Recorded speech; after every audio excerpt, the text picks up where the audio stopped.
We just had one aim, was to try and be successful, and we worked hard at it, didn't we? And with the help of others like my parents, etc. With all that. Well, there's Pete's parents, Les's parents in particular. Yeah. You know, they all chipped in, but most it was Pete's mum and dad, who, without which we wouldn't have done anything, I don't think. I can remember parents.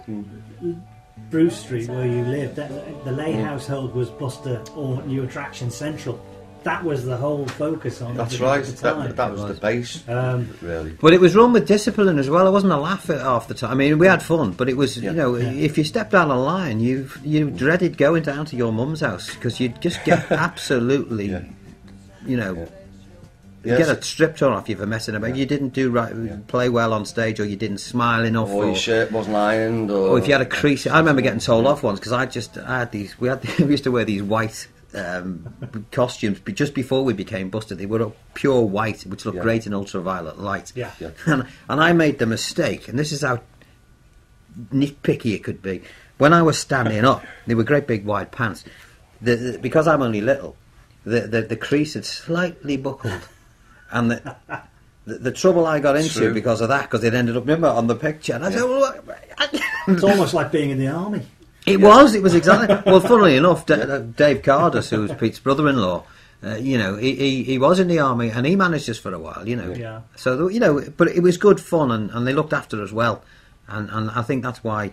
And it's important to say, particularly to young people who are trying to get into the music business, one of the most important things for a record company is to know that whatever artist that they're going to invest in, and sometimes it's millions, they want to know that those people are well managed, and they're not going to step out of line, or they understand what's going on. And Pete's mum and dad drummed that into us from a very early age. So when it did happen, we knew how far we could go. We had ups and downs like any band, but 99% of the time it was really well run. What we actually used to do, which not a lot of people know about, was after we do a gig, we used to have like a little meeting in my mum and dad's house in Bruce Street, in the front room, and we used to have a book, and we go right, and we sort of think about the whole gig and go, right, Les, you were wrong there, you shouldn't have done that. And we recorded some of them, I think. Yeah, and Rob would go, yeah, but you played that note wrong, and I go, yeah, but you did this, and we used to nitpick after every gig, but it all helped in the end, didn't it? Because we think, right, okay, well.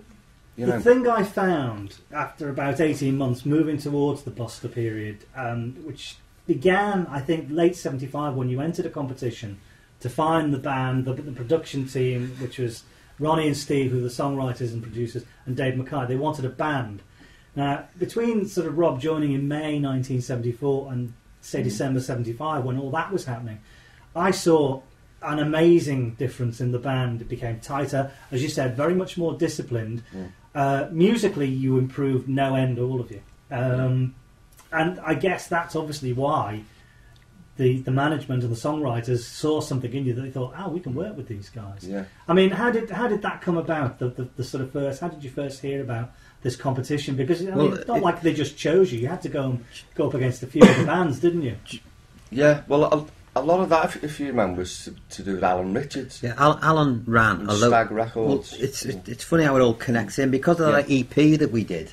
That was the EP was the guy that issued the record, or the company that was responsible for manufacturing them was run by a bloke called Alan Richards, and he was like one of the first indie labels, if you like, ever. I think he was the first one before indie became a sort of a sort of phenomenon in its own right, and he.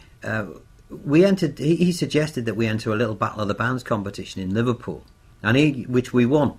In 1975. 100 quid. We got but more important, it was the prestige of winning.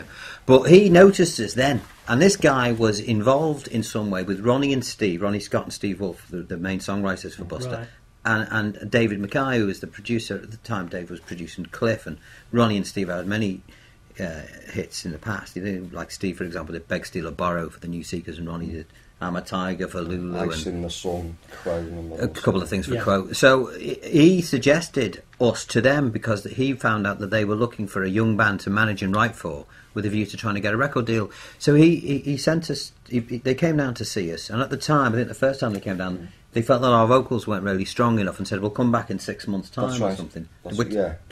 By which time we'd really practiced hard, hadn't we, to try and. Well, actually, if you remember, Rob, what we did. We all did a demo in a little 4-track studio in Liverpool, and it was like I can't remember what the blooming songs were. I remember mine. Do you? I did a Wishbone Ash song. Oh, and you also did "Oh Darling" on the Abbey Road album as well. You did. So that's what we actually did. We all sang a lead vocal, chose a song, sang a lead vocal, sang a lead vocal. Which is what you just I did Leaf and there. Stream off the Wishbone Ash album. I remember what I did now. I remember it was Forever by Roy Wood. Yeah. Which used to be your opening song as the new attraction on a lot of gigs. And your Another 6 months later, they came they sent us some demos to learn. And I always remember they sent us one track, which I've got to be honest, I didn't like it. It was, what was it? Can you remember what it was called? It's a Heartache. No, we'll talk about that one in a minute. No, it was before then, and it was a girl's name. I can't remember what it was called, but anyway, I didn't like it. I don't think anyone did. Oh, Beverly. It was some audible name. I'd rather be with Beverly. With apologies to anybody called Beverly. But it wasn't one of their better songs. Anyway, we had a go at this one, and very country. And then they sent us a couple more, and then eventually we got round to a song they sent called Sunday, which. We all liked, I think, though, because it was a great pop song. I think that's one thing we're unanimous about. That was a fantastic little pop record. Yeah. And we did that. And anyway, through that, they on our work on our vocals, because we were only young, and the strength in the voice comes with maturity, and we were only a little kid.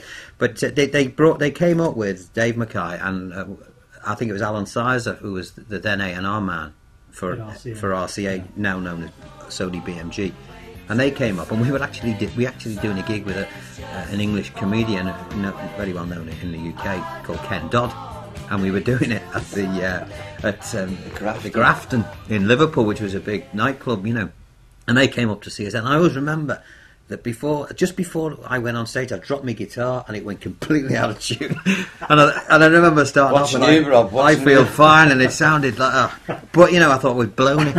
But fortunately, they liked what they heard, and that's how we got off our deal with RCA. And at the time, it was a big contract, wasn't it? And then the next thing you know, we were in the studio recording Sunday and a few other tracks.